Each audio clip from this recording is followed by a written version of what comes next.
Hi guys, पुन्हा एका नवीन ब्लॉगमध्ये तुमचं स्वागत आहे. आज होता संडे, म्हटलं मुलांच्या शाळेला सुट्ट्या, निवांत उठू. निवांत कशाच उठायचं, सगळ्यात आधी तर आर्यनच उठून बसला, मग तर उठायच लागणार ना. हातरून वगैरे सगळी घडी करून घेतलं. बघा, मला आरोही मदत करते.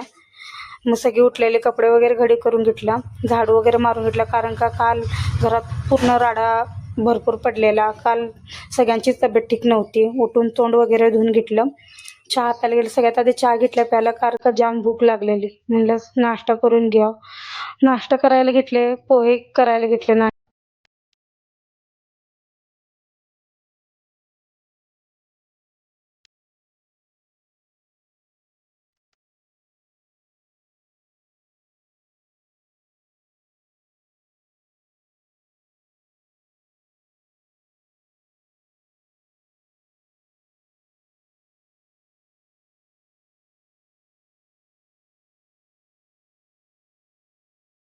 हे त्यांना पोहे वेगळं करायला घेतलं. ही आर्यनसाठी घेतल्यात करायसाठी, कारण का त्याच्या तोंडाला काहीच चव नाही आहे.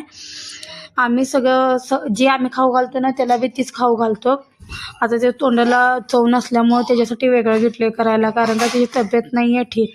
काल आम्ही हॉस्पिटल घेतलं, औषध वगैरे घेऊन आलतं. त्याला साधंच द्या म्हणले, मग त्याला बिन मिरची मसाल्याचं त्याला खाऊ घातले. तो खायचंच नव्हता. मग माझ्या हाताने त्याला भरवायला घेतले, तेव्हा तो जाऊन 2 घास खाऊन घेतला. आजचा मिनी ब्लॉग तुम्हाला कसा वाटला नक्की कमेंट करून सांगा. बाय.